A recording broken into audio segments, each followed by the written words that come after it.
पूर्व जन्म में एक दासी का पुत्र था। जब मैं छोटा सा था मेरे पिता की मृत्यु हो गई तो मेरी माँ संसार के तानों से बचने के लिए संतों के आश्रम में जाके रहने लगी। संतों को मेरी मैया पे दया आ गई और आश्रम में सेवा दे दी। कहा देवी, ये संत आश्रम में सेवा करनी पड़ेगी आपको। तो मेरी मैया को गौ सेवा का काम दे दिया। मैं छोटा बालक था तो संत छोटी मोटी सेवा मुझ पे कराते। कभी कहते बेटा रामदास हमारा आसन बिछा दे, मेरा नाम रामदास रख दिया। बेटा रामदास हमारा कमंडल उठा के लाना। मैं संतों की सेवा करता। और संत जब भोजन कर लेते तो उनकी शीत प्रसादी, उनकी जूठन जो बचती वो मैं और मेरी माँ खाते थे। तो संतों की जूठन खाते खाते मेरी बुद्धि निर्मल हो गई, मेरा हृदय निर्मल हो गया, मेरा मन भजन में लगने लग गया। एक बार चौमासे के समय चातुर्मास करने के लिए कुछ संत आ गए। अब पहले तो आश्रम में 2, 4, 5 घंटे कीर्तन होता था, अब 24 घंटे कीर्तन होता था। तो मैं जब समय मिलता संतों के संग कीर्तन करता, मन भजन में लगने लग गया। जब मेरे को पता लग गया कि वो संत जी कुछ दिन बाद चले जाएंगे तो मैं रोता था। मैं कहता था बाबा तुम जब जाओ ना तो मुझको अपने संग ले चलना, मैं भी तुम्हारी तरह भगवान का भजन करूंगा।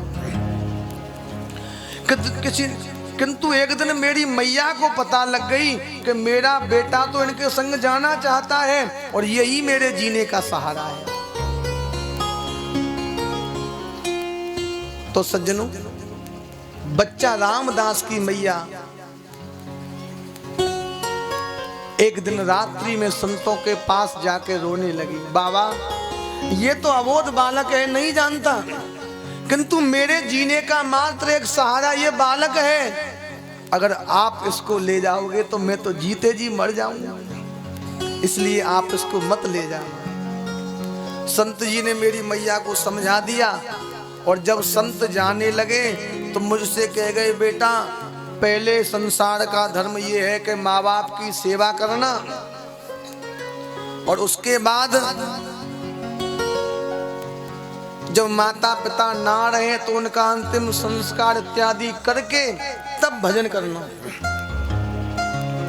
ले जब तक तेरी माँ है तब तक तू माँ की सेवा भी कर और जब तुझको समय मिले तो हम तुझको एक मंत्र देते हैं, इसको जपा कर। तो संत जी ऐसा समझाकर 12 अक्षर मंत्र ओम नमो भगवते वासुदेवाय बच्चा रामदास के कान में सुना गए और कहा कि जब तक माँ की सेवा कर और समय मिले तो जप, और जब माँ ना रहे तो संस्कार करने के बाद वन में जपना। तो बच्चा रामदास माँ की सेवा करता, भजन करता, तो जब समय मिले तभी भजन करने लग जाए। तो मैया सोचती लाला कहूं बाबा जी ना बन जाए। सजनों, ये बच्चा रामदास की मैया की दशा नहीं, ये हम सब की दशा है। बच्चा कोई भी काम करे माँ बाप को कोई चिंता नहीं होती, पर बच्चा 2 दिन समय से मंदिर चला जाए, 2 दिन कथा में चला जाए तो घर वाले बरस पड़ते, ये तेरी कथा सुनवे की उम्र है, बाबा जी बनेगो बाबा जी, ये मंदिर जावे की उम्र है तेरी। क्यों जी, एक बात बताओ, अगर ये उम्र कथा सुनने की नहीं है, भजन करने की नहीं है, तो आप बताओ फिर भजन करने की कथा सुनने की उम्र है कौन सी? लोग कहते हैं बुढ़ापे में भजन होता है। सज्जनों, बुढ़ापे में भजन नहीं होता। बुढ़ापे में क्या होता है? आंख में पड़ेगा जाला, नाक से बहेगा नाला, लाठी से पड़ेगा पाला जरा जिंदगानी में। आंखों से दिखाई नहीं देगा, कफवात पित्त थूकते रहोगे, रीढ़ की हड्डी मुड़ जाएगी, हाथ पैर संग नहीं देंगे, लाठी पकड़ के चलना पड़ेगा। जिब्या टूट जाएगी, बोलोगे राम निकलेगा लगाम। तो बताओ कैसे तो गिरिराज जी की परिक्रमा होगी, कैसे कीर्तन होगा और कैसे दर्शन होगा।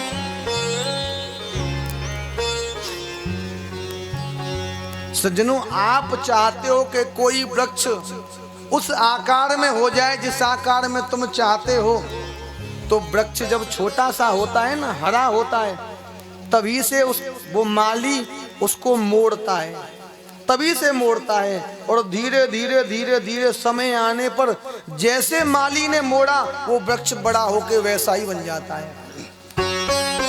माली चाहे कि जब ये पूर्ण बड़ा हो जाएगा तब मोड़ दूंगा, तो मुड़ेगा तो नहीं, टूट भले ही जाए। प्रेम से बोले राधे राधे। इसीलिए सज्जनों, भजन करने की आयु भी यही है। हाँ, कभी कभी देखो हमारी ब्रज की माताएं, ब्रज के भक्त बहुत बड़ा उपदेश छोटी सी बात में कह देते हैं। तो मैया परिक्रमा लगाती है ना यहाँ, तो बड़ी सुंदर दृष्टांत दे रही थी, मानो भजन गा रही थी पर शिक्षा दे रही थी। भजन कर मस्त जवानी में बुढ़ापा किसने देखा है। हाँ, सत्य ही तो कह रही है। ये जवानी है, हाथ भी काम करते हैं, आंख भी देखती हैं, पैर भी काम करते हैं, संपूर्ण शरीर स्वस्थ है, तो अभी भजन करो ना। जब बुढ़ापे में दिखेगा नहीं, बोले नहीं जाएगा, सुना नहीं जाएगा, तब कैसे कथा सुनोगे, कैसे दर्शन करोगे, कैसे परिक्रमा लगाओगे। इसलिए भजन की कोई उम्र नहीं। जब सज्जनों भगवान कृपा कर दे तभी बचपन से भजन करने लग जाओ। तो सज्जनों,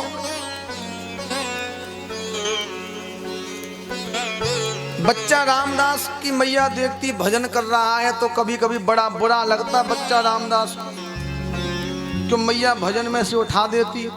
तो बच्चा सोचता, हे भगवान मेरी मैया मर जाए। ऐसा सोचना नहीं चाहिए। पर सज्जनों, शास्त्र कहते हैं, जाके प्रिय न राम वैदेही तजिए ताहे कोट बैरी सम यद्यपि परम सनी। जो भगवान के भजन से दूर करे, वो अपना कितना भी प्यारा क्यों ना हो, शत्रु के समान त्याग देना चाहिए, चाहे फिर वो कोई क्यों ना हो। तुम कहोगे पंडित जी बड़ी बढ़िया शिक्षा दे रही है, माँ बाप को छोड़ दो, भाई को छोड़ दो। क्या हमसे पहले किसी ने छोड़ा है जो हम छोड़ के पाप कमा लें? देखो, मैंने लोभ के लिए छोड़ने के लिए नहीं कहा है। मैंने कहा है अगर आपके भजन में कोई आपका संबंधी भी विघ्न डालता है तो छोड़ दो। और तुमसे पहले अनेक लोगों ने छोड़ा है। तजो पिता प्रहलाद बंधु विभीषण भरत मेहतारी, बलि गुरु तजो कंत ब्रज बनिता, भय मुद मंगलकारी। भगवान के कारण प्रहलाद ने अपने पिता को छोड़ दिया। हिरण्यकश्यपु ने कहा तू नारायण नाम नहीं गाएगा, तो पिता की बात नहीं मानी।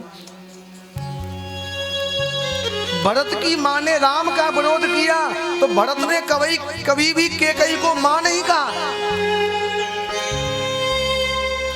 जो राम का नहीं वो मेरे किसी काम का नहीं। बलि ने तो अपने गुरु शुक्राचार्य जी को ही छोड़ दिया। जब शुक्राचार्य जी ने वामन भगवान के प्रति कहा, ये वामन ये स्वयं नारायण है, तेरे को छलने आया है, इसको भिक्षा मत देना, दान मत देना।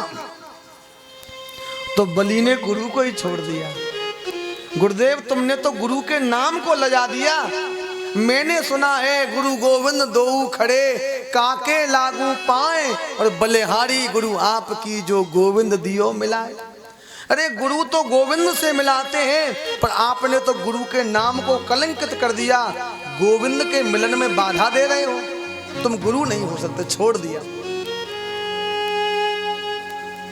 ब्रज गोपियों ने, ब्रज बालाओं ने अपने पतियों को छोड़ दिया जिसने भगवान के प्रेम में बाधा डाली। क्या किसी की बदनामी हुई? क्या किसी का बुरा हुआ, मंगल हुआ? नहीं। सज्जनों, अगर आप भगवान के लिए संसार को छोड़ते हो तो कोई दोष नहीं है, और आप अपने स्वार्थ के लिए माँ बाप को, घर वालों को छोड़ते हो तो दोष ही दोष है। प्रेम से बोले राधे राधे। तो बच्चा रामदास की मैया को एक दिन एक सर्प ने डस लिया। बच्चा को पता लगा, बड़ा रोया। तो पहले तो दुख हुआ कि मेरी मां मर गई, मैं अनाथ हो गया। किंतु उसके बाद हंसने लगा, बड़ा अच्छा हुआ, अब मेरे भजन में बाधा नहीं होगी, मैं अनाथ नहीं, मैं तो सनाथ हूं। क्योंकि महात्मा जी कहते थे अनाथ तो संसार में कोई नहीं, सबके नाथ तो जगन्नाथ है, भगवान सबके नाथ है। मां का संस्कार किया और वन में चला गया बच्चा रामदास। भजन करने लगा। एक क्षण के लिए भगवान की वो मोहिनी दिव्य झांकी हृदय में आई और तत्क्षण अंतर ध्यान हो गई। ये बालक ऐसे तड़पने लगा, छटपटाने लगा, जैसे जल से बाहर मछली को निकाल देते हैं तो जल के लिए मछली तड़पती है। तभी आकाशवाणी हुई, बेटा अभी तेरा भजन पूर्ण नहीं हुआ है, अभी कुछ कमी है। जब तेरा भजन पूर्ण हो जाएगा तो तुझको मेरा दर्शन होगा। कहते बच्चा रामदास का भजन जब पूर्ण हुआ, वो नश्वर शरीर नष्ट हो गया और दूसरा जन्म नारद के रूप में मिला। भगवान ने प्रसन्न होकर देवदत्ता नाम की वीणा दी और कहा तुझको मेरे कीर्तन का बड़ा शौक है ना, ये ले अब इस वीणा पे मेरा कीर्तन कर। नारद जी कहते हैं व्यास जी ये संत कृपा है कि संत कृपा के कारण एक दासी का बेटा पहले तो रामदास बना और आज भगवान का परम भक्त नारद बन गया। मैं आपके सम्मुख हूं। सज्जनों, ये संत तो हम सब के लिए बड़े हितकारी होते, पर हम संतों से द्वेष करते। देखो हम सबके भले करने के लिए संत बने, ये नहीं काहे को बाबा बनते, क्यों जी?